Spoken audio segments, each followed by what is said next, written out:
بسم اللہ الرحمن الرحیم۔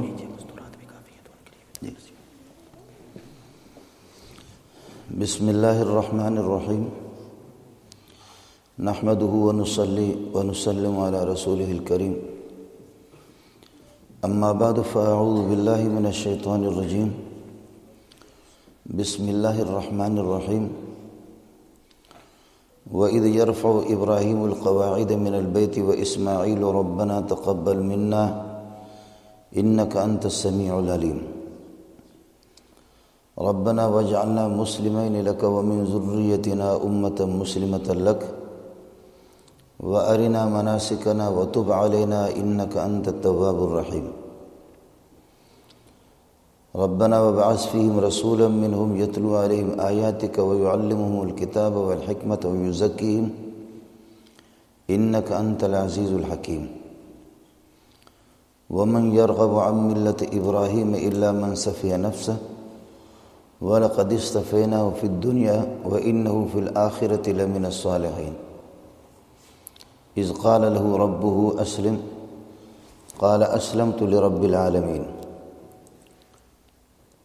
اللهم صل على محمد وعلى آل محمد كما صليت على إبراهيم وعلى آل إبراهيم إنك حميد مجيد اللهم بارك على محمد وعلى آل محمد كما باركت على إبراهيم وعلى آل إبراهيم إنك حميد مجيد۔ حضرات علماء کرام، معزز سامعین، خواتین و حضرات، یہاں ایک ہفتے کے لیے حاضری ہوئی۔ برطانیہ میں ہمارے مدارس کے آج کل امتحانات چلتے ہیں، تو کچھ ہمارے دوست ہیں، ان کے کہنے پر اب امتحانات کا سلسلہ تو سبق ہے ہی نہیں ہے، تو اس لیے حاضری دی۔ آپ حضرات کی زیارت بھی ہو گئی، میں خود بھی اس بارگاہ الہی کا محتاج ہوں، آپ بھی محتاج ہیں، پوری کائنات اسی کے محتاج ہے۔ نہ مجھے یہاں رہنا ہے، نہ آپ نے رہنا ہے، نہ کوئی یہاں رہنے کے لیے آیا ہے، نہ کوئی یہاں رہے گا، سب نے جانا ہے۔ صرف دیکھنا ہوگا اپنے بڑوں کو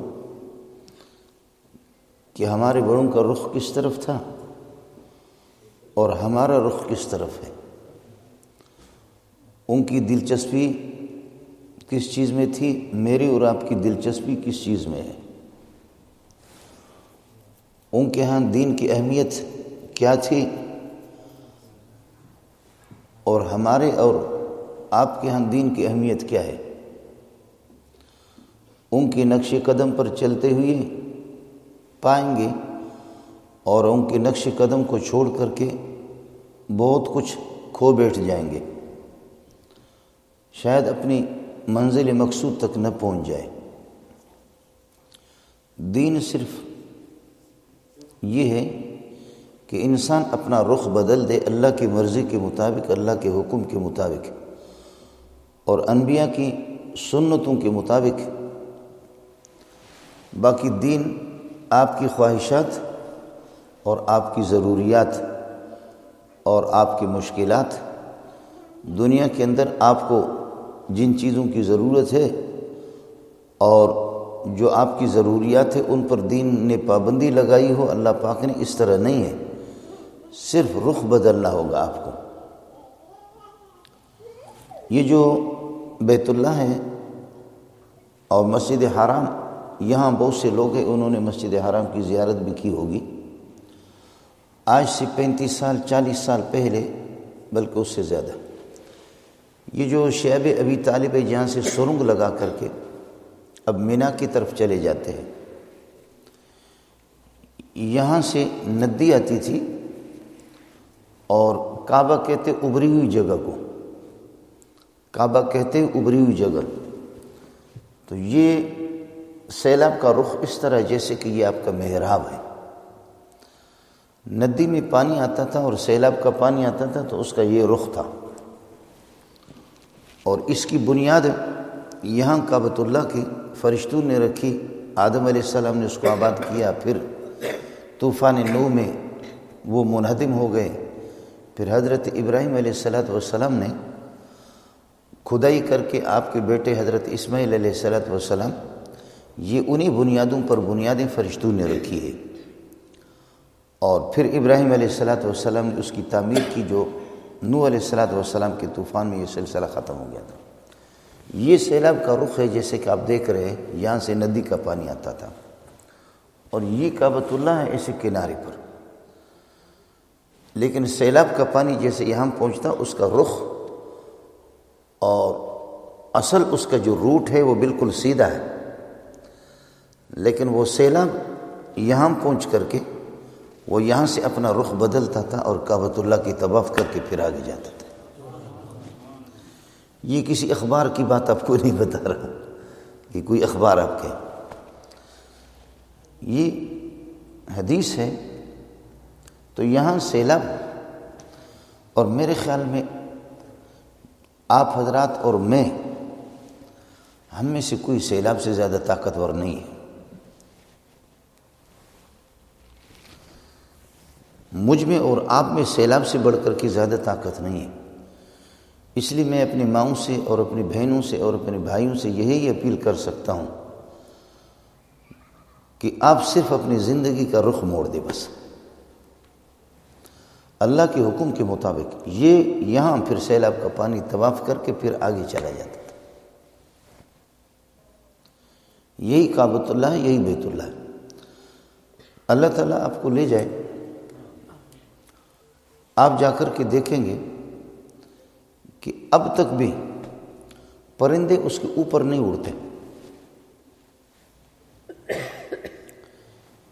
بڑی تیزی کے ساتھ پرندے آتے ہیں۔ کچھ آپ نے دیکھا ہوگا کہ نیچے سے وہ پیٹ ان کا سفید ہے اور اوپر کالے ہیں، ان کو ہمارے بلوچ لوگ اور پٹھان لوگ ابابیل کہتے ہیں۔ یہ ابابیل نہیں ہے، یہ تو پرند ہے۔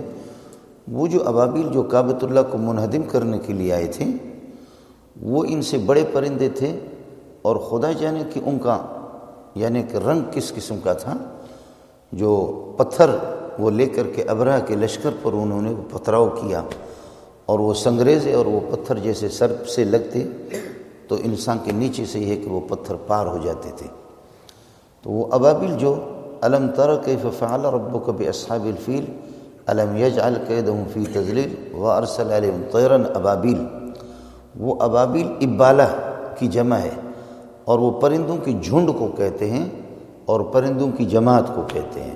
یہ پرندے جس کو ہمارے پٹھان اور بلوچ لوگ اس کو ابابیل کہتے ہیں، یہ ہمارے بلوچستان میں ادھر ہمارے گھروں میں بھی وہ ہوتے ہیں، ان سے ذرا وہ بڑے تھے۔ چاہے کس قسم کا بھی کوئی پرندہ ہو، لیکن آپ نے دیکھا ہوگا کہ بیت اللہ کے اوپر وہ پرواز نہیں کرتے، آتے ہی جب یہاں کعبۃ اللہ پہ پہنچتے تو دائیں طرف ٹرن کرتے یا بائیں طرف ٹرن کرتے ہیں۔ کعبۃ اللہ کے اوپر وہ بیٹھتے بھی نہیں ہیں۔ میں نے خود ایک مرتبہ دیکھا کہ کچھ پرندے وہ کعبۃ اللہ کے اوپر الٹ پلٹ ہو رہے تھے، تو میں نے کہا کہ یا یہ پرندوں کا دماغ خراب ہے یا میرا دماغ خراب ہے یا کتابوں نے غلط لکھا ہے، یہ کیا ہے کہ اس طریقہ پر یہاں الٹ پلٹ ہو رہے کعبۃ اللہ کے اوپر، جبکہ ہمارے بزرگ کہتے ہیں کہ جی دائیں بائیں وہ پرندے چلے جاتے ہیں اور کعبۃ اللہ کے اوپر سے اڑتے بھی نہیں ہیں۔ تو پھر کتابوں میں مجھے یہ مل گیا کہ کوئی پرندے کعبۃ اللہ کے اوپر تو گستاخی کر کے نہیں جاتا، لیکن یہ ہے کہ جب وہ شدید بیمار ہوتے ہیں، مریض ہوتے، تو کبھی بے چینی میں اور اس یہ ہے کہ بیماری کی حالت میں، مرض کی شدت کی حالت میں وہ کعبۃ اللہ کے ساتھ چمٹ کر کے کہتے پروردگار اب کوئی اور بارگاہ نہیں آپ کی بارگاہ پہ۔ جو شدید جب بیمار ہوتے ہیں تو ان کو اس کا علم ہوتا ہے۔ اپنی بہنوں سے اور اپنے بھائیوں سے یہی گزارش تھی کہ اتنا بیدار دماغی اور اپنے اندر اتنی سمجھ تو پیدا کر لیں کہ کم از کم ان پرندوں جتنا تو ہم بن جائیں۔ پھر بیت اللہ وہ یہ کمرہ نہیں ہے۔ اگر آپ کا جہاز 80,000 90,000 فٹ کے اوپر جا رہا ہے تو تب بھی جہاز میں جب آپ نماز پڑھیں گے تو سر کوئی نیچے تو نہیں کرتا۔ کعبۃ اللہ تو نیچے ہے، تو کعبۃ اللہ صرف یہ نہیں ہے، یہ تو کوٹھی ہے۔ یہاں سے اگر آپ شٹل اور راکٹ لانچر بھیج دیں یا خط مستقیم اوپر آسمانوں پہ جا کر کے بیت المعمور ہے، وہاں پر 70,000 فرشتے یہ کہ وہ ایک مرتبہ طواف کرتے، قیامت تک ان کی باری نہیں آئے گی۔ میرا اور آپ کا جو قبلہ ہے اور کعبہ ہے وہ اصل یہی بیت المعمور ہے، جس کی سیدھ میں یہ بیت اللہ کو مقرر کیا گیا۔ حضرت اقدس صلی اللہ علیہ وسلم کی نبوت کا جب تک اعلان نہیں ہوا تھا، ظہور نبوت نہیں ہوا، تو حضرت ابو طالب آپ کو لکھ کر کے شام کے سفر پہ جیسے چلے گئے۔ یہ لوگ چونکہ جاتے تھے، مکے میں تو کچھ ہوتا ہی نہیں تھا، مکہ بالکل ایک پہاڑی علاقہ ہے، نہ وہاں پر نہریں ہیں، نہ وہاں باغات ہیں، نہ وہاں کی چشمے ہیں، کچھ بھی نہیں ہے۔ تو تھوڑی سی پونجی ہوتی تھی، درہم و دینار، بھیڑ بکریاں بیچ کر کے تو یہ سودا سلف خریدنے کے لیے شام چلے جاتے تھے، جیسے کہ قاری صاحب نے بھی تلاوت کی، لإیلاف قریش ایلافہم رحلۃ الشتاء، قریش کو مانوس کرنے کے لیے کہ سردی اور گرمی میں ان کے جو سفر ہوتا تھا شام کی طرف، اور جب ان کے قافلے جاتے تھے تو راستے پر ان کو لوٹا جاتا تھا۔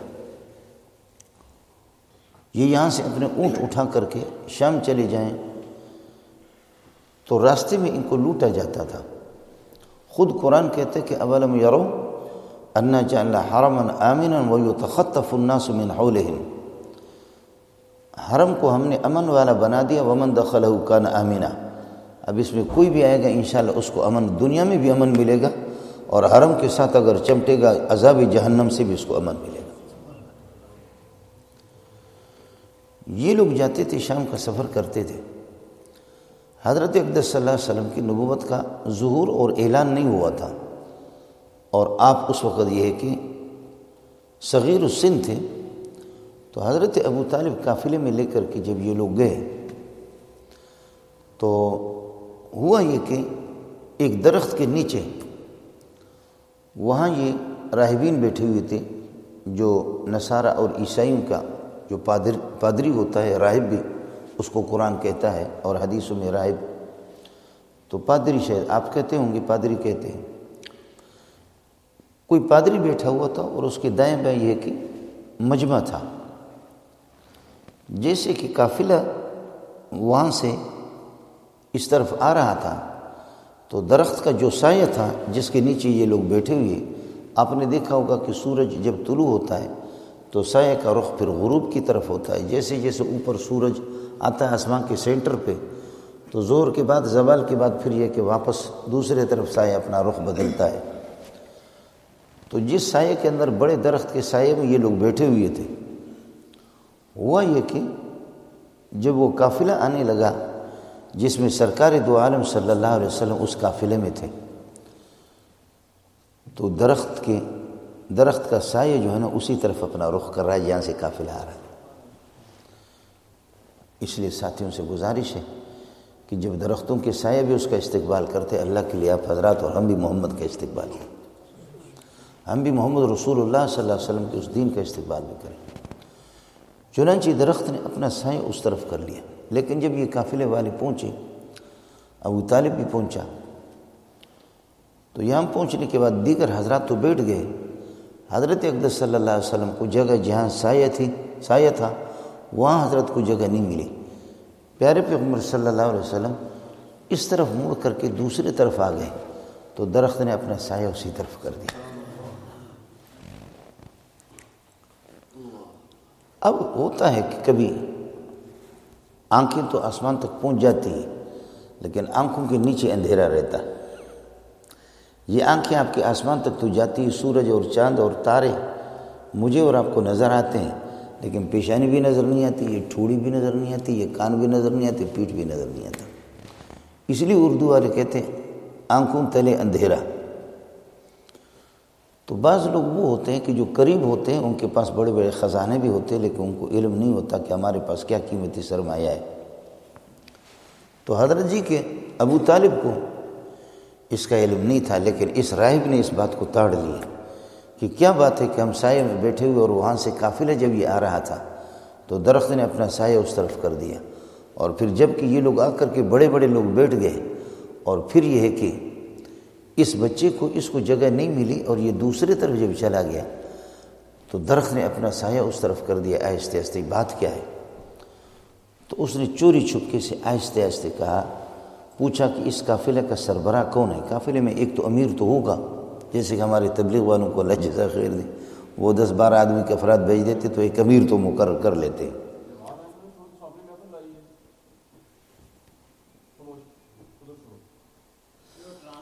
نہیں، وہ ٹرانسلیشن کر رہا ہے. اچھا ڈسٹرب ہو رہے آپ. اللہ کی شان ہے. اب یہ جو اس بندے نے تاڑ لیا کہ جب وہاں سے پیارے پیغمبر یہ قافلہ آ رہا تھا تو سایہ اس طرف ہو گیا. کوئی بندہ بیدار دماغی سے کام لیتا ہے، اور پھر حضرت اقدس صلی اللہ علیہ وسلم جو اس طرف آ گئے تو سایہ بھی آہستہ آہستہ اسی طرف آ گیا. تو اس نے کہا اس قافلے کا بڑا کون ہے؟ پوچھا تو بتایا گیا کہ ابو طالب ہے. حضرت جی ابو طالب حضرت صلی اللہ علیہ وسلم کی چچا ہیں اور حضرت علی کرم اللہ وجہہ کے والد صاحب، والد ماجد ہیں. پیارے پیغمبر کی انہوں نے خوب خدمت کی، بہت خدمت کی. اس میں تو کوئی شک نہیں ہے کہ حضرت اقدس صلی اللہ علیہ وسلم کی خدمت بہت کی. یہ ایک الگ مسئلہ ہے کہ آپ پہ ایمان لایا نہیں لایا. میں ایک طالب علم ہوں اور اس بارے میں زیادہ تفصیلات کی ضرورت بھی نہیں ہے، لیکن ان کے الفاظ یہ ہے کہ وَلَقَدْ عَلِمْتُ بِأَنَّ دِينَ مُحَمَّدٍ مِّن خَيْرِ أَدْيَانِ الْبَرِيَّةِ دِينًا. ابو طالب کے اشعار ہے کہ میں خدا کی قسم کھا کے کہتا ہوں میرے بھتیجے کا جو دین ہے تمام ادیان میں سب سے بہتر ہے. وَلَقَدْ عَلِمْتُ بِأَنَّ دِينَ مُحَمَّدٍ مِّن خَيْرِ أَدْيَانِ الْبَرِيَّةِ دِينًا. یہ حضرت کے اشعار ہے. اس نے پوچھا تو بتایا گیا کہ قافلہ کا امیر یہ ہے. تو انہوں نے آہستہ آہستہ اشارہ کر دیا کہ امیر صاحب سرکار آپ باہر نکلیں، ایک طرف سائڈ پہ ہو جائیں. وہ ہو گیا. تو یہ جو پادری تھا مولوی صاحب نصارہ کا، یہ ایک طرف ہو گیا. جا کر کے کہنے لگے کہ آپ لوگ کون ہیں اور کہاں سے آپ آ رہے ہیں؟ تو انہوں نے کہا کہ ہم مکے سے آ رہے ہیں اور وہاں ظاہر ہے کہ کچھ ہوتا ہی نہیں ہے. کچھ سودا سلف خریدنے کے لیے ہم تھوڑی سی پونجی ہوتی ہے ہمارے پاس دراہم و دنانیر کی، تو ہم لوگ یہاں آ جاتے ہیں. کہنے لگے کہ یہ بچہ کون ہے جو آپ کے ساتھ ہے؟ ابو طالب نے کہا کہ یہ میرا بھتیجا ہے. کہا کہ آپ کو اس سے بڑھ کر کے زیادہ کچھ معلومات ان کے بارے میں ہے؟ کہنے لگے کہ نہیں، صرف بھتیجا ہے. کہا کہ ہاں میرا بھتیجا ہے. کہنے لگے کچھ اور بتا دو، کیا کیا آپ نے ان سے دیکھا ہے؟ کہا کہ بس اس حد تک میں جانتا ہوں، اور اس کے حسن و جمال کو بھی دیکھ لو، اس کی پیاری آنکھوں کو بھی دیکھ لو، بس اس حد تک میں جانتا ہوں. میرا بھتیجا ہے، یتیم ہے، اور اس کی کفالت میں نے کی ہے اور کر رہا ہوں. تو اس راہب نے کہا کہ آپ چچا ہیں لیکن آپ کو معلوم نہیں ہے، بھتیجا آپ کا ہے لیکن آپ کو معلوم نہیں ہے. ہم نے اپنی جو کتابوں میں پڑھا ہے، انجیل میں اور تورات میں، آخری نبی کی پیاری آنکھیں اس قسم کی ہوں گی، مبارک پیشانی اس کی اس قسم کی ہوگی، دانت مبارک اس قسم کے ہوں گے، دست مبارک ہاتھ ان کے اس قسم کے ہوں گے. اللہ کی قسم جو میں نے اپنی کتابوں کا حافظ ہوں، جو کچھ ہماری کتابوں میں لکھا ہو وہ سارے اس بچے میں صادقات ہیں. اس لیے آپ کو شاید اس کی پہچان نہ ہو. ہمیں کبھی کبھی اس طرح ہوتا ہے، دوستوں سے گزارش ہے، ہم اپنے آپ کو پہچانتے نہیں ہیں، دشمن ہمیں پہچانتا ہے. اس لیے اس کے خیال کر لو، آپ اپنے مقام کو پہچان لو کہ اللہ نے آپ کو کیا مقام دیا ہے، آپ کس نبی کے پیروکار ہیں اور کس دین کے پیروکار ہیں، آپ کے پاس کیا ہے. تو کہنے لگے کہ آپ کو شاید اس سے زیادہ بڑھ کر کے علم نہ ہو، لیکن آخری نبی کی وہ پہچان جو ہم نے اپنی کتابوں میں پڑھی ہے وہ یہی. اس میں ساری چیزیں اللہ کے لیے میں نے تو توجہ کی. اور یہ عیسائی رحم دل ہوتے ہیں، قرآن کہتا ہے کہ ان میں رحم دلی بہت ہے. اب پتہ نہیں آپ کا تجربہ، آپ یہاں زیادہ رہ رہے ہیں، لیکن بنسبت وہ دوسروں کی ان میں رحم دلی زیادہ ہے. دوسرے تو آپ سمجھ گئے نا, دوسروں کے بنسبت ان میں رحم دلی ہے, یہ زیادہ رحم دل ہوتے ہیں. تو چنانچہ کہنے لگے کہ اللہ کے لیے اس کو لے کر کے آپ یہ کہ سودا سلف اپنے خرید لو, لے کر کے نکل جاؤ, کہیں ایسا نہ ہو کہ کسی دشمن کی نگاہ اس پہ پڑ جائے اور ان کو نقصان نہ پہنچے. انہوں نے کہا کہ جب آپ آ رہے تھے تو میں نے غور کیا اور میں نے خود دیکھا کہ سایہ کس طریقے پر بدل رہا ہے. درخت نے جہاں سے آپ آ رہے تھے اس طرف سایہ کر لیا, اور پھر جب یہ ادھر آ گئے اور ان کو جگہ نہیں ملی تو درخت نے سایہ اس طرف کر لیا. یہ کوئی بہت بڑی ہستی ہے, یہ کوئی بہت بڑی ہستی ہے. اس لیے دوستوں سے گزارش یہ ہے کہ اپنا رخ بدل دیں, اپنا رخ بدل دیں. یہ باتیں تھیں تو حدیث کی کتابوں میں, لیکن تاریخ میں یہ بھی لکھا ہوا ہوتا ہے کہ جب تک باتھ روموں کا انتظام نہیں تھا, عرب لوگوں کے یہاں یہ باتھ روم نہیں, اور وہ بالکل دور چلے جاتے, کھڈا ہے, کھائی ہے, گھاٹی ہے, درختوں کا جھنڈ ہے, تو قضاء حاجت کے لیے اس طرح جاتے تھے. تو حضرت اقدس صلی اللہ علیہ وسلم پر حیا کا غلبہ تھا, انتہائی باحیا تھے. اللہ ہم سب کو حیا کی نعمت سے نوازے, ایک بہت بڑی نعمت ہے, بڑی دولت ہے. تو حضرت اقدس صلی اللہ علیہ وسلم جب قضاء حاجت کے لیے تشریف لے جاتے, اگر کوئی گھاٹی نہیں ہے اور کوئی جھیل نہیں ہے جہاں پردہ وغیرہ کی صورت, تو درختوں کو آواز دے کر کے دور سے فرماتے تعالے یا شجرہ, تعالے یا شجرہ, تعالے یا شجرہ, تعالے یا شجرہ. وہ درخت دوڑ لگاتے تھے, دوڑ لگا کر کے آ کر کے پھر آپ کے دائیں بائیں گھیرا بناتے کہ آپ کے لیے پردے کا انتظام ہو جائے. میری گزارش یہ ہے کہ 5 وقت اللہ اکبر, اللہ اکبر, اشہد ان لا الہ الا اللہ, حی علی الصلاۃ, حی علی الفلاح, یہ جو سلسلہ یہ وہی محمد رسول اللہ کی آواز ہے. میری مائیں اور بہنیں مسجد کی طرف دوڑ لگا لیں. جی ہاں, محمد رسول اللہ کے دست مبارک کے اشارے پر جب درخت دوڑ لگاتے ہیں تو میں اور آپ, ہم اگر دوڑ نہیں لگائیں گے اور ہم توجہ نہیں دیں گے تو پھر کیا ہوگا. جانور بھی آپ کو جانتے ہوں گے اور جاندار بھی. میں ایک جگہ سے گزرا, ہمارے بلوچ میں لے کر کے گئے, مکے سے مدینے جا رہے تھے, تو ابو ظبی, ظبی کا معنی ہرن, تو میں نے ان سے عرض کیا کہ یہ دار الظبر یہ کیا ہے ظبی, تو بلوچ وہاں کی نیشنلٹی ہے اس کی. تو انہوں نے مجھے کہا کہ آپ کو معلوم نہیں ہے کہ پیارے پیغمبر صلی اللہ علیہ وسلم کا قافلہ یہاں سے گزر رہا تھا اور کوئی ہرن ہی کسی نے پکڑ لیا تھا, کسی شکاری نے جال میں پھنسا کر کے, پھر یہ کہ شکاری نے اس کے گلے میں رسی ڈال کر کے درخت کے ساتھ باندھا. شکاری کہیں کسی درخت کے نیچے وہ سو گیا. یہ ہرنی رو رہی تھی کہ میرے بچوں کا کیا ہوگا کہ میں نے جنگل میں چھوڑ دیا, اور پیارے پیغمبر صلی اللہ علیہ وسلم کا یہاں سے گزر ہو گیا. اور حضرت نے پھر یہ کہ اس کے لیے سفارش کی. اس نے کہا کہ یا رسول اللہ میری سفارش کر دیں, میں یہ ہے کہ اپنے بچوں کو جا کر کے دیکھ لوں, ان کو لے کر کے آ جاؤں. چنانچہ وہ جا کر کے لے کر کے آ گئی, اور اسی کو دیکھ کر کے پھر یہ کہ وہ شکاری بھی مسلمان ہو گئے. یہ وہی جگہ ہے. اب اللہ علم زیادہ میں نے اس کی تحقیق نہیں کی ہے, لیکن زرقانی وغیرہ کتابوں میں اس کا تذکرہ ہے. گزارش یہی تھی کہ درخت بھی وہ اپنا سایہ بدل رہے, رخ اپنا بدل رہے. سیلاب کا رخ بھی وہ بھی بدل جاتا ہے, سیلاب بھی اپنا رخ بدلتا ہے اور وہ اپنے روٹ پہ نہیں چلتا, اور وہ کعبۃ اللہ کو دیکھ کر کے وہ اللہ کے اس بیت اور اس گھر کا احترام کرتا ہے. اس لیے علماء کہتے کلام اللہ, بیت اللہ, رسول اللہ. کیا ہے کلام اللہ, بیت اللہ, رسول اللہ. شعائر اللہ تو اور بہت ہے, لا تحلوا شعائر اللہ ولا الشہر الحرام ولا الہدی ولا القلائد. شعائر اللہ اور بہت ہے, لیکن یہ 3 اہم شعائر اللہ, کلام اللہ, بیت اللہ, رسول اللہ. کلام اللہ کی ہدایت کے مطابق اپنا رخ بدل دو, رسول اللہ کے طریقے کے مطابق, سنت کے مطابق اپنا رخ بدل دو, اور بیت اللہ کی طرف یہ ہے کہ اپنا رخ کر لو. یہ جو صفوں میں جو کہا جاتا ہے, ظاہر ہے کہ ہم بیت اللہ کی طرف جب رخ کرتے, بیت اللہ کی عبادت کوئی بھی نہیں کرتا, بیت اللہ کی عبادت کوئی بھی نہیں کرتا, الیاذ باللہ. جیسے کہ کسی کے سامنے کوئی بت کھڑا ہو، یا یہ کہ کسی اللہ کو بھلا کریے کہ کسی درخت کو پوج رہا ہو، وہ کہتے ہیں ہم تو بت کو پوجتے، تو آپ بھی تو کعبۃ اللہ کو، بیت اللہ کو پوجتے ہیں۔ آپ کی اطلاع کے لیے عرض ہے، یہ صرف ہمیں آپس میں ہمارے دلوں کو متفق کرنے کے لیے کہ پوری امت کا رخ بیت اللہ کی طرف ہو، ایک طرف رخ۔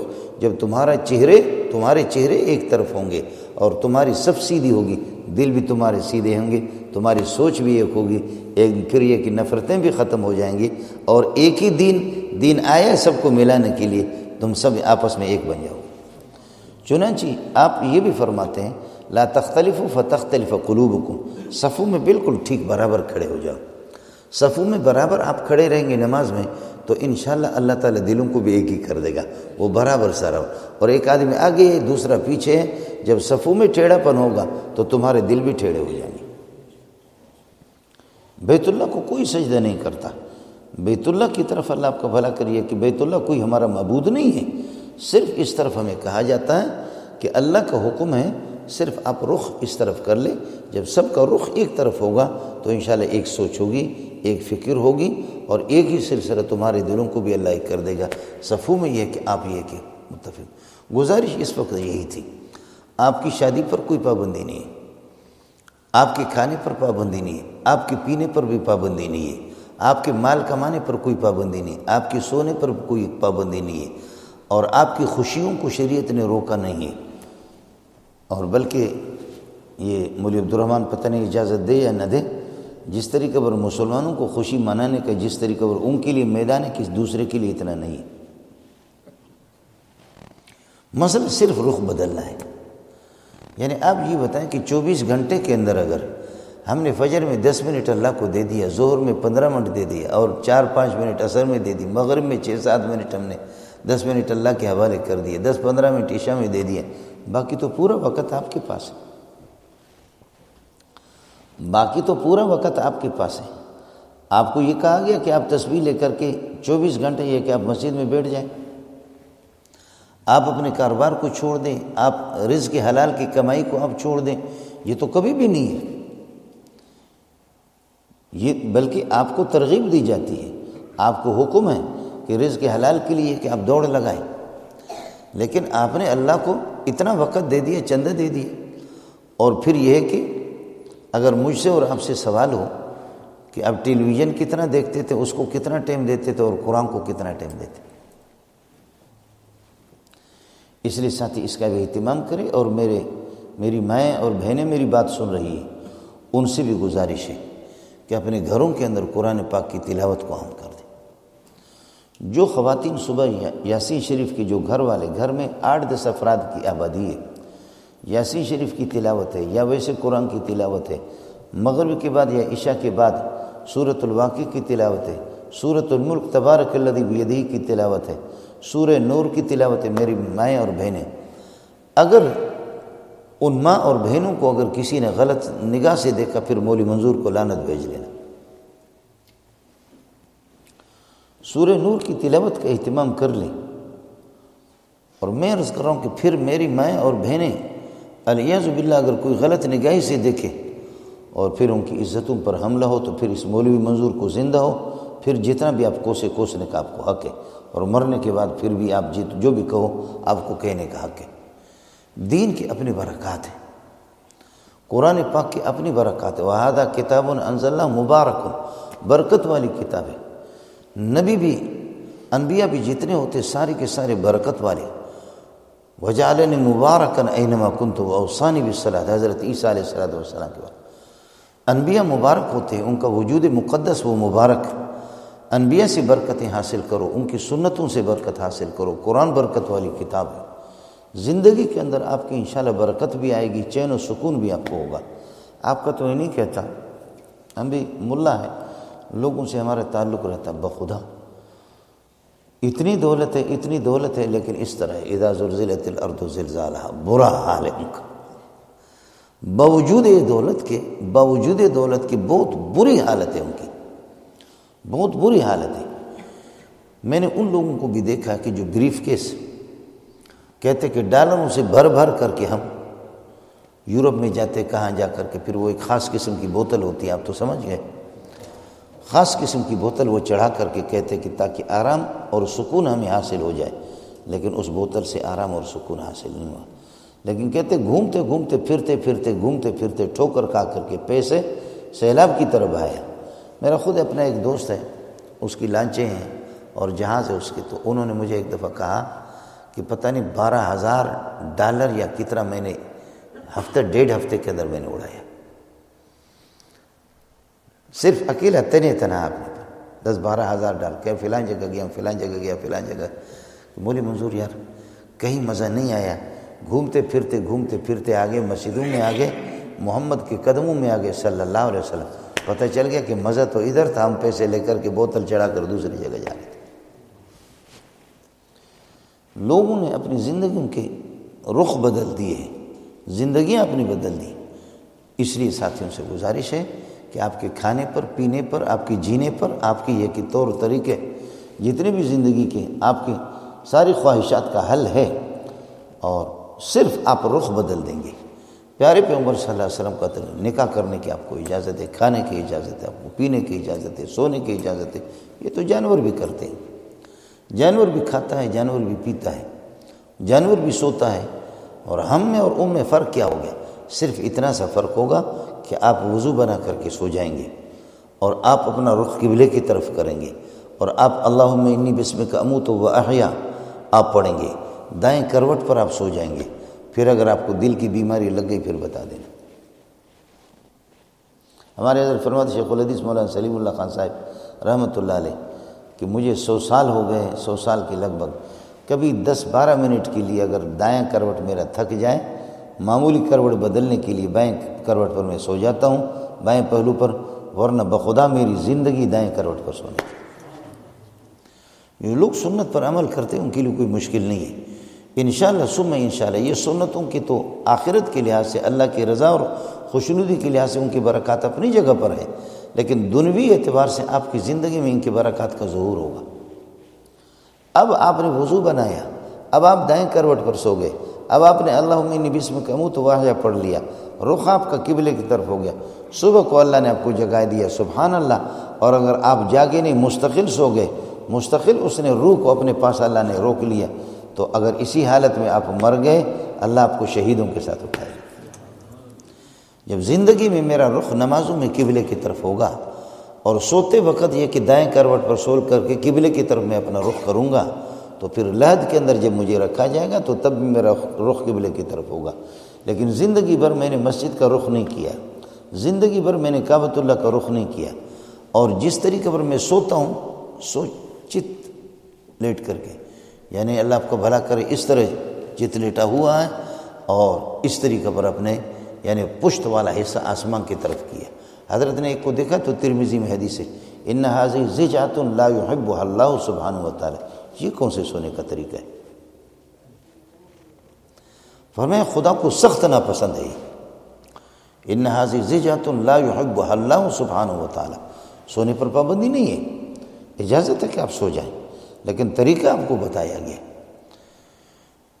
اس لیے گزارش یہ تھی کہ کسی بھی ہمارے عمل پر پابندی نہیں ہے، کھائیں پیئے دبا کر کے کھائیں، اور شاید جس طرح ہمارے تبلیغ والے کھاتے ہیں ایسے کوئی بھی نہیں کھاتا، جس طریقے پر ہمارے مولوی دبا کر کے کھاتے، اور جو دیندار طبقہ ہے اس طرح تو کوئی بھی نہیں کھاتا۔ اس لیے ساتھیوں سے گزارش ہے کہ پہاڑوں نے بھی اپنا رخ بدلا، اور بادلوں نے بھی اپنا رخ یہ کہ بدلا، اور کبھی اس طرح بھی ہوا کہ مکے کے اندر سخت قسم کی قحط سالی ہوئی، تو ابو طالب باوجود اس کے کہ حضرت اقدس صلی اللہ علیہ وسلم کی نبوت کا اعلان اب تک نہیں ہوا ہے، لیکن وہ خود کہتا ہے کہ آسمان کی طرف دیکھ کر کے وہ بھی جمع ہوتے کہ اے ربا، اس مبارک چہرے کو دیکھ کر کے ہم پر بارش برسا دے۔ جی ہاں، بخاری کے اندر موجود ہے، وَأَبْيَضُ يُسْتَسْقَى الْغَمَامُ بِوَجْهِهِ، یہ وہ مبارک چہرہ ہے کہ ہم بارش اسی کے یہ کہ مبارک رخ انور کا واسطہ دیکھتے کہ اللہ اس کو دیکھ کر کے ہمارے اوپر رحم کرو۔ جی ہاں، یہ ابو طالب جیسا انسان، اس کو بھی اس کی پہچان ہے۔ جب حضرت اقدس صلی اللہ علیہ وسلم کی انہوں نے تکذیب کر دی اور حضرت کو مجبور کر دیا کہ مکے کو چھوڑ کر کے مدینہ آپ آ جائیں، جب سخت اذیتوں کا آپ کو سامنا کرنا پڑا تو ایسی قحط سالی کے اندر مبتلا ہو گئے، ایسی قحط سالی میں مبتلا ہو گئے۔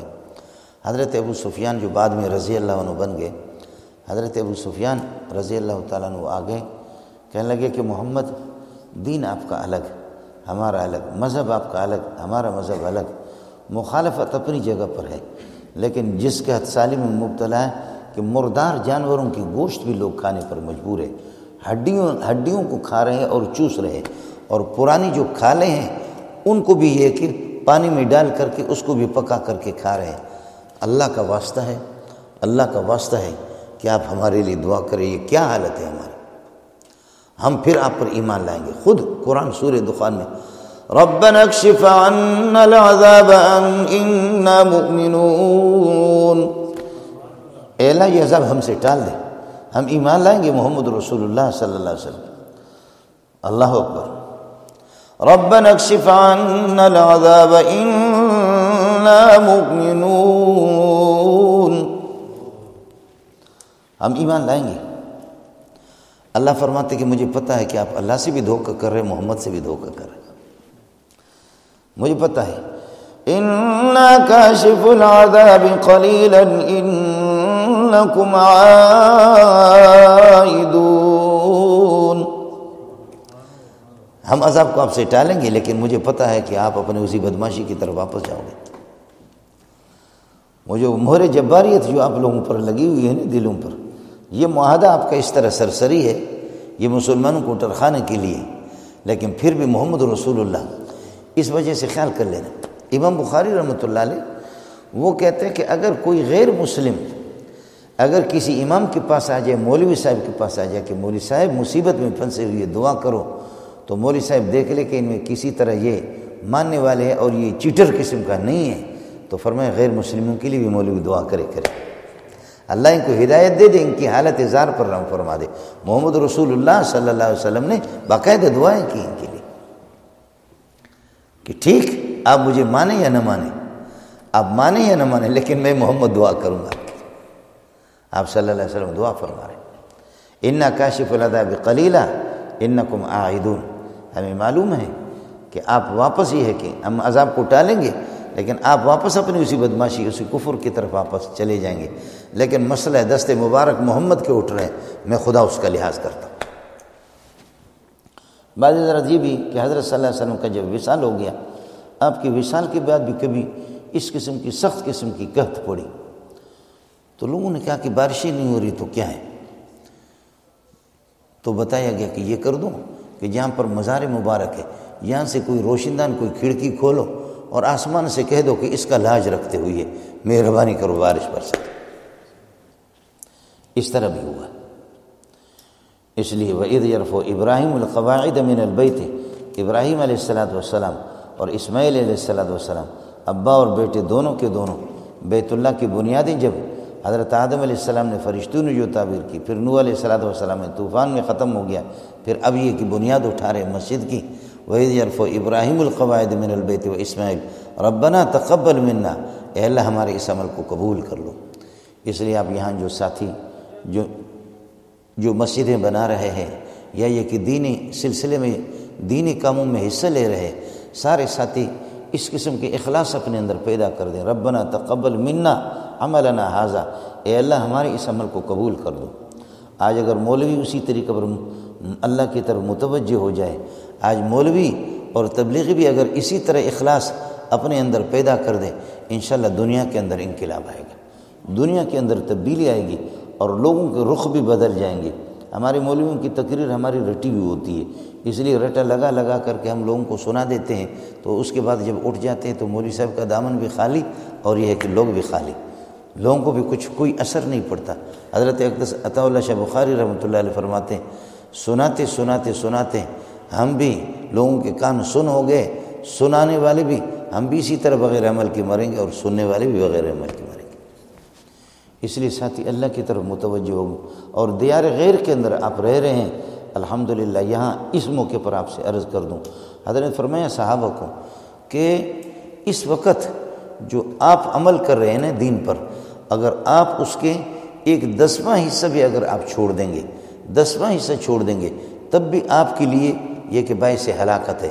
لیکن بعد میں کچھ قومیں اس قسم کی میری امت میں لوگ آئیں گے، اگر فرض کر لو 9 حصے دین کے ان سے چھوٹ بھی جائیں، ایک حصے پر بھی اگر عمل کریں تب بھی ان کو نجات مل جائے گی۔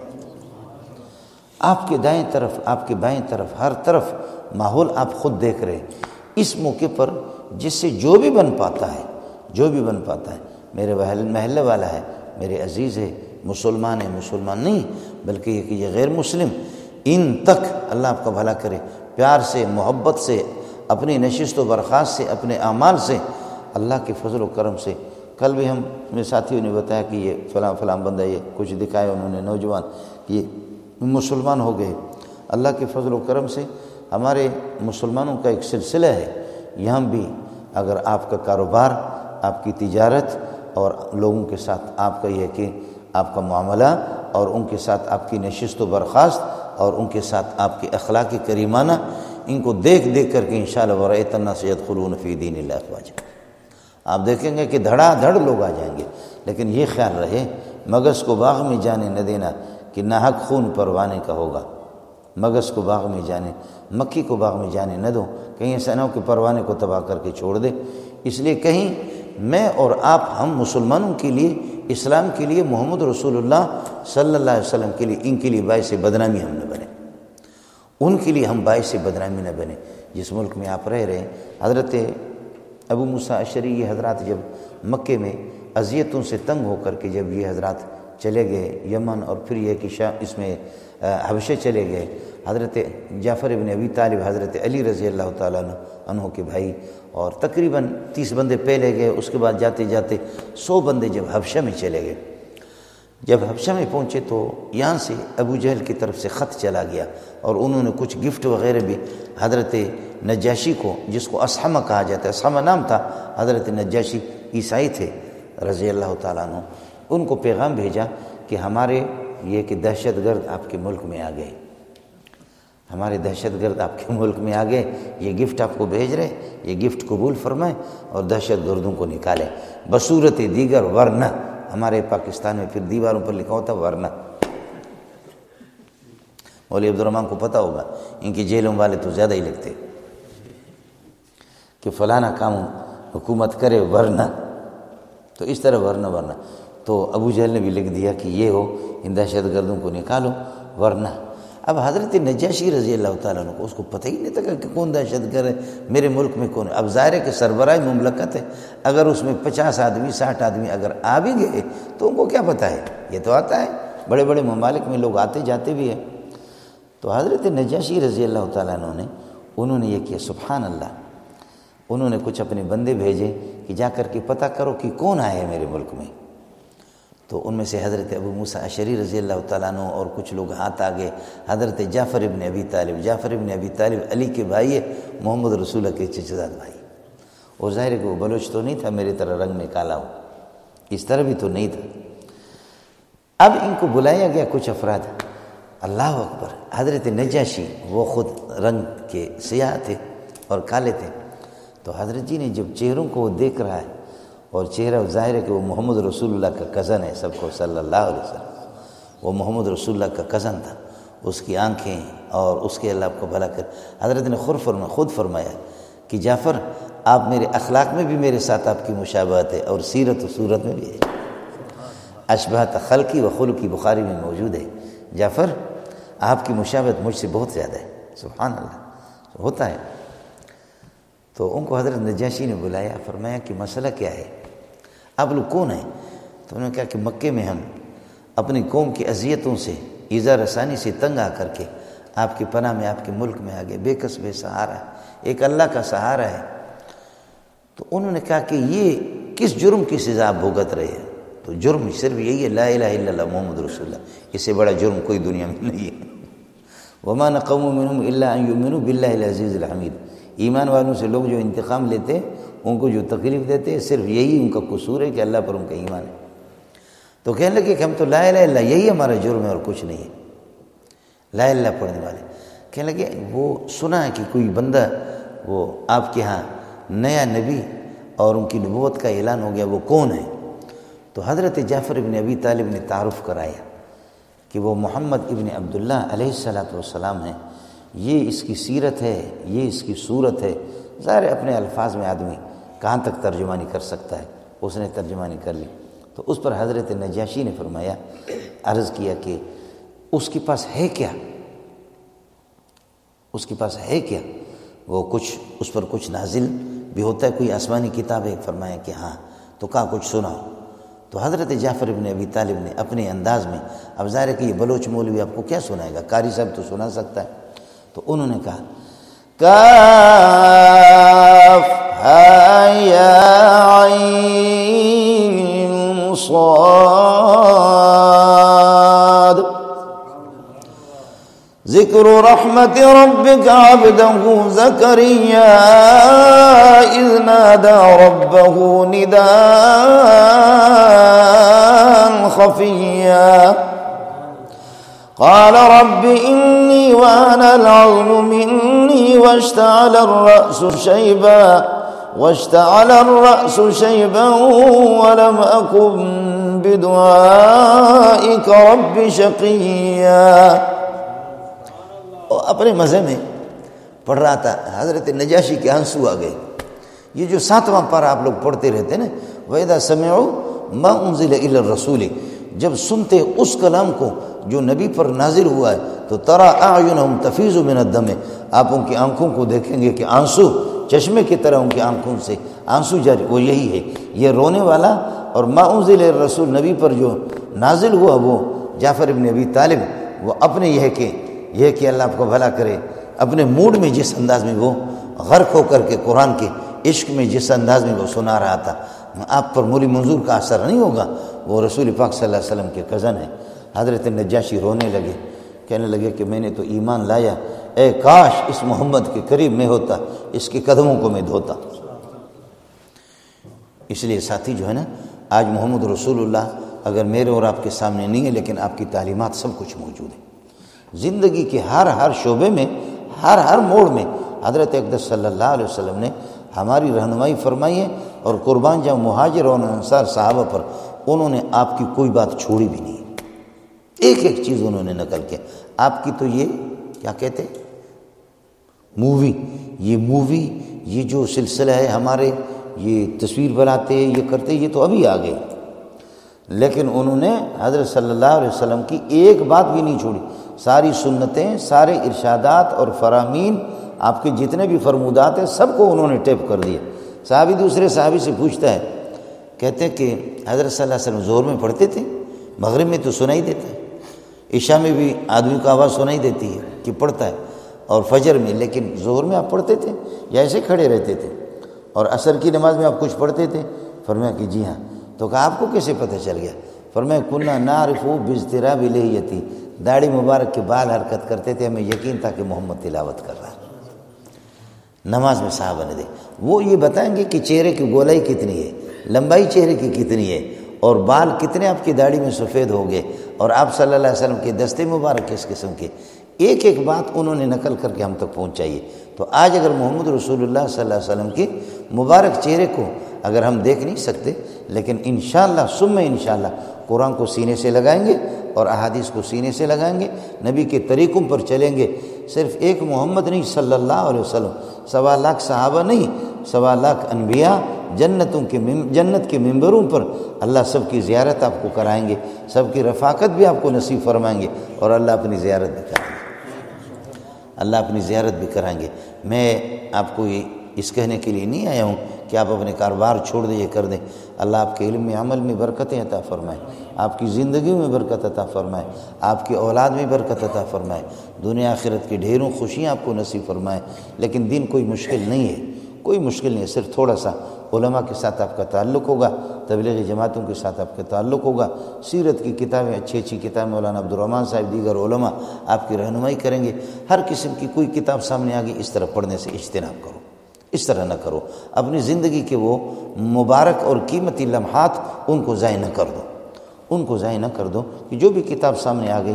اور خواتین سے میری اپنی بہنوں سے بھی، ان سے بھی میری گزارش ہے کہ جن خواتین کو اللہ نے علم دیا ہے اور مسائل حلال و حرام دیگر طہارت مختلف قسم کے مسائل کا ان کو علم ہے، ماؤں میں اور بہنوں میں، ان میں یہ ہے کہ اس کی وہ تبلیغ کر لیں، اور خواتین ان سے اللہ کا بھلا کریے کہ ان کا مستقل رابطہ بھی ہو۔ اللہ تعالیٰ جب ہمارے گھر کو بھی جنت کا گہوارہ بنا دے اور باہر ہمارے بھائی بھی محنت کر لیں، وہ غیر مسلموں میں بھی وہ بھی بہت الحمدللہ دین میں خود جاذبیت ہے، دین کھینچتا ہے انسان کو، لیکن لوگ دین سے دور اس لیے بھاگتے ہیں کہ مولوی منظور کی نشست و برخاست کو دیکھ کر کے، میرے رویے کو دیکھتے، میرے اخلاق کو دیکھتے۔ جب میرے اخلاق برے ہوں گے تو دین کے قریب کون آئے گا؟ جب ہمارے اخلاق برے ہوں گے تو پھر یہ کہ لوگ دین کے قریب کہاں آئیں گے؟ اس طریقے پر تو لوگ نہیں آئیں گے۔ لیکن الحمدللہ ثم الحمدللہ، یہاں میں نے معلوم کیا ہے، میں پچھلے دنوں میں بھی آیا ہوتا ہے، یہاں کچھ ساتھیوں سے معلوم کیا، الحمدللہ ثم الحمدللہ ساتھیوں کے ہمارے رزلٹ اور یہ ہے کہ وہ سلسلہ صحیح جا رہا ہے۔ تاہم مزید بھی آپ کے اخلاق، آپ کا کاروبار صاف ہوگا حلال طریقے سے، بالکل حلال طریقے سے، اور یہ کہ بٹورنا، جائز ناجائز اکٹھا کرنا یہ ٹھیک نہیں ہے، برکت بھی نہیں ہوگی، بیماریوں کے شکار ہوں گے، دنیا کی بے چینی، دنیا میں سختی ہوگا۔ جائز طریقے سے آپ کے لیے الحمدللہ آپ کا کاروبار، آپ کو تجارت، کیا آپ تجارت کریں، آپ کو پورے پرافٹ اور آپ کو نفع بھی خوب آپ کو مل جائے، اس میں کیا مسئلہ ہے؟ انشاءاللہ شرعی اصولوں کے مطابق آپ کا کاروبار ہوگا، اس میں برکت ہوگی، اور پھر آپ کا مقام کیا ہوگا؟ التاجر الصدوق الامین مع النبیین، سچا تاجر، اور یہ کہ ایماندار تاجر، اور لوگوں کو دھوکہ نہ دے، جائز طریقے سے منافع حاصل کرے، خدا اس کا حشر انبیاء کے ساتھ کر دے گا۔ اللہ تعالیٰ صرف اسلام صرف نماز، روزہ، زکوٰۃ، حج نہیں ہے، دیگر آپ کے اخلاقیات ہے، آپ کے کاروبار ہے، آپ کے معاملات ہے۔ اس لیے ساتھیوں سے گزارش ہے، اور خواتین سے بھی میری گزارش ہے، ماؤں میں اور بہنوں میں جب آپ کی محنت رہے گی، میرے نبی نے فرمایا کہ نعم النساء نساء الانصار لم یمنعہن الحیاء ان یتفقہن فی الدین، انصار کی خواتین بہت بہترین خواتین ہے کہ حیا دین کے سلسلے میں وہ حیا نہیں کرتی۔ کوئی مسئلہ حلال کا، حرام کا، طہارت کا کوئی مسئلہ ہے، وہ اشاروں میں نبی کے ازواج مطہرات سے پوچھتی ہے، اور پھر کوئی مسئلہ اگر ازواج مطہرات سے حل نہ ہو تو پیارے پیغمبر صلی اللہ علیہ وسلم سے پردے کے تحت یہ ہے کہ وہ مسئلہ پوچھتی ہے۔ اس لیے خواتین اس میں شرم نہ کریں۔ جب مسائل شرعیہ گھروں میں، وہ گھر آپ کا وہ دین کا گہوارہ بن جائے گا، آپ کے بچے ایسے فرمانبردار ہوں گے، انشاءاللہ آپ کی آنکھیں ٹھنڈی ہو جائیں گی۔ سب سے پہلا بہترین تربیت گاہ، بہترین مدرسہ وہ ماں کا گود ہے۔ میری مائیں اور بہنیں اس کا اگر اہتمام کر لیں، اگر اس کا یہ ہے کہ وہ اہتمام کریں، میرے پاس وہ وقت نہیں ہے، میں آپ کو گنوا دیتا مسائل، آپ پھر کمپیوٹر پر اس پر گنتے جاتے کہ اماں عائشہ، اماں صفیہ، خاص طور پر اماں عائشہ رضی اللہ تعالیٰ عنہ اور اماں حفصہ رضی اللہ تعالیٰ عنہ جو حضرت عمر کی بیٹی ہے، اور حضرت عائشہ حضرت ابوبکر کی یہ کی بیٹی ہے، انہوں نے بڑے بڑے صحابہ کی ایسی گرفت کی ہے مسائل میں۔ حضرت عمر کی گرفت اماں عائشہ کرتی ہے کہ عمر کو بتا دو کہ بھائی جان مسئلہ اس طرح نہیں ہے جو آپ نے سمجھا ہے، نبی کا مقصد یہ تھا۔ حضرت عبداللہ ابن عمر اتنا عاشق سنت کا، حضرت عبداللہ ابن عمر کی کئی مسائل میں گرفت کی ہے۔ خود رسول پاک صلی اللہ علیہ وسلم پر بھی کبھی کوئی بات آ گئی، اماں جی کو سمجھ میں نہیں آ گئی تو اماں جی بس ایسے ہی ہے کہ اللہ اکبر شاہین کی طرح جھپٹ پڑ گئی کہ پیارے آپ یہ فرما رہے قرآن یہ کہہ رہا ہے، آپ یہ فرما رہے قرآن۔ پھر اس سمندر کا کیا کہنا، محمد رسول اللہ کا مسئلوں کو سمجھاتے، لیکن آپ صلی اللہ علیہ وسلم خود بھی حیرت میں رہتے کہ یہ کیسی ذکی قسم کی خاتون ہے، کیسے بیدار دماغ ہے۔ علماء نے اس پر مستقل کتابیں لکھی ہے۔ کتابیں کیا لکھی ہے؟ کتابیں یہ لکھی ہے کہ مستدرکت عائشۃ علی الصحابۃ، مستدرکت عائشہ، وہ مسائل جن مسائل میں حضرت عائشہ نے بڑے بڑے صحابہ کی گرفت کی کہ مسئلہ اس طریقے پر ہے۔ اس لیے ہماری مائیں اور بہنیں قرآن سے ان کا تعلق ہو، اور اسی طریقے پر یہ ہے کہ موٹے موٹے مسائل خواتین میں وہ یہ ہے کہ اس کی تبلیغ کریں گے اور اس کا یہ کہ اہتمام کریں گے۔ باہر یہ میرے بھائی، میرے یہ ہے کہ سر کے تاج، وہ اہتمام کریں گے اس بات کا۔ خدا پاک اس مقدر فضا کو اللہ تعالیٰ نورانی فضا بنا دے گا۔ میں ایک طالب علم ہوں، بھائی عبد الرحمن کے کہنے پر تھوڑا سا وقت آپ کا لے لیا۔ اللہ پاک آپ کو برکتوں سے نوازے، اللہ پاک دنیا اور آخرت کی اور ہے کوئی پروگرام؟ اللہ تعالیٰ حاجی افضل صاحب جو ہے کہ دوست کی اہلیہ جو فوت ہو گئی ہے تو اس کے لیے حاجی افضل صاحب کی دوست ہے، ان کی اہلیہ کا کہہ رہے کہ وصال ہو چکا ہے، اللہ ان کی مغفرت کاملہ فرمائے، جنت الفردوس میں اعلیٰ مقام نصیب فرمائے، پریشان حال لوگوں کی پریشانیوں کو دور فرما دے۔ میرے بھائی، میرے بہن بھائی جو دیار غیر کے اندر یہاں رہ رہے ہیں، اللہ نے جس طرح امن و عافیت سے ان کو رکھا ہے، پروردگار ان کو نظر بد سے بچا دے، ان کی حفاظت فرما دے۔ اے اللہ، یہ یہاں یہ آئے ہیں جس سلسلے میں ظاہر ہے کہ یہ دنیا اسی طریقہ پر ہے کہ گھومنے پھرنے سے، اسی طرح تجارت، کسی کا کاروبار ہے یہاں۔ یا اللہ، ہر طرح سے میری مائیں اور بہنیں اور بیٹیوں کی بھی حفاظت فرما دے، میرے بھائیوں کی بھی حفاظت فرما دے۔ پروردگار ان کو اپنی مرضی کے مطابق چلا لے، ان کو اپنی مرضی کے مطابق چلا لے۔ میری مائیں اور بہنیں بیٹیاں اور میرے بھائیوں میں سے کوئی اس قسم کا کوئی عمل سرزد نہ ہو جو اسلام اور مسلمانوں کے لیے، دین کے لیے، پیارے محمد کے لیے، انبیاء کے لیے باعث بدنامی بن جائے۔ اللہ ہر طرح سے ان کی حفاظت فرما دے، امت مسلمہ کی، مسلمانوں کی ہر طرح سے حفاظت فرما دے۔ مسلمان جہاں جہاں بے بس، بے کس، بے سہارا ہے، ان کی مدد فرما دے، نصرت فرما دے۔ حرمین شریفین کی حفاظت فرما دے، مسجد اقصی قبلہ اول کی بھی حفاظت فرما دے، مساجد، مدارس، مراکز دینیہ، ان سب کی حفاظت فرما دے۔ مائیں، بہنیں، بیٹیاں، ان کی عزت آبرو کی حفاظت فرما دے، جان مال کی حفاظت فرما دے۔ اور جو میری مائیں اور بہنیں، ان کی اولاد کو ان کی آنکھوں کا ٹھنڈک بنا دے، ان کے لیے باعث پریشانی نہ بنا دے، ہر طرح سے ان کی آنکھوں کا ٹھنڈک بنا دے، فرمان بردار بنا دے، دیندار ان کو یہ کہ بنا دے۔ جو بیٹیاں، جو میری بہنیں جن کے رشتے کا انتظام نہ ہو، اے اللہ بہترین سے بہترین رشتہ ان کو نصیب کر دے۔ یا اللہ رحم کا معاملہ فرما دے، کرم کا معاملہ فرما دے، مریضوں کو شفا کاملہ عاجل نصیب فرما دے۔ اے اللہ ہمارے جہاں جہاں بھی مسلمان رہ رہے ہیں ان کی حفاظت فرما دے۔ اور پاکستان کے لیے خصوصی طور پر آپ حضرات یہ کہ دعا فرمائیں۔ ایک عظیم ملک ہے لیکن ہمیں اس کی قدر نہیں ہے، ہم اس کی قدر نہیں کر رہے۔ اللہ پاک یہ کہ وہاں کے علماء اور وہاں کے یہ کہ دینی مراکز، اللہ ان کی بھی حفاظت فرما دے۔ تبلیغی جماعتوں کی جو حرکتیں ہیں، جو چپے چپے میں بسترے لے کر کے یہ کہ گلی کوچوں میں، صحراؤں میں، جنگلوں میں اور افریقہ کے جنگلات میں بھی، بلوچستان کے ریگستانوں میں اس طریقے پر در بدر ٹھوکریں کھا رہے، اللہ ان کی ان قدموں کی حرکات کو اپنی بارگاہ میں قبول فرمائے۔ اللہ پاک ان کی اس محنت کو، اس مشقت کو اپنی بارگاہ میں قبول فرما دے۔ اللہ تعالیٰ اپنے بندوں کے دلوں کو ان کی طرف متوجہ کر دے۔ پاک پروردگار رحم کا معاملہ فرما دے، کرم کا معاملہ فرما دے۔ میرے بہن بھائی جتنے یہاں تشریف فرما ہے، میں ان کی ترجمانی نہیں کر سکتا، ایک طالب علم ہوں، آپ سب کے جائز حاجات اور مشکلات ضروریات سے واقف ہے۔ اے اللہ سب کی مشکلات کو خزانہ غیب سے حل فرما دے۔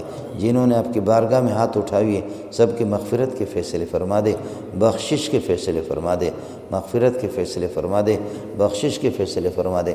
ہم سب کی طرف سے درودوں کا، سلاموں کا تحفہ پیارے محمد کو پہنچا دے۔ 1.25 لاکھ انبیاء کو ہمارا سلام پہنچا دے، ان کی پاکیزہ ارواح کو ہم سے راضی کر دے، ہمیں ان کے نقش قدم پر چلا دے۔ صحابہ، تابعین، تبع تابعین، غوث اور ابدال، کتب، شہداء، صالحین، مفسرین، محدثین، ان سب کی پاکیزہ ارواح کو ہم سے راضی کر دے، ہمیں ان کے نقش قدم پر چلا دے۔ اس مبارک مجلس کی برکت کی وجہ سے اس ملا کے مغفرت کے بھی فیصلے فرما دے، پوری امت کی مغفرت کے فیصلے فرما دے، رحم و کرم کا معاملہ فرما دے۔ تو ہم سے راضی ہو جائے، ہمیں اپنے آپ سے راضی کر دے۔ سبحان ربک رب العزت عما یصفون۔ میرے برادر مکرم مولانا وسیم صاحب، مولانا عبدالرحمن صاحب اور بھائی شفیق صاحب، دیگر طارق صاحب، جتنے بھی ہمارے بھائی جو ذریعے بنے آپ کے مبارک چہروں کی زیارت کرانے کا، اللہ تعالیٰ ان سب کے یہ کہ دستگیری فرمائے، ان کی مدد فرما دے۔ پاک پروردگار آپ سب کی جھولیوں کو بھر دے۔ سبحان ربک رب العزت عما یصفون وسلام علی المرسلین والحمد للہ رب العالمین برحمتک یا ارحم الراحمین۔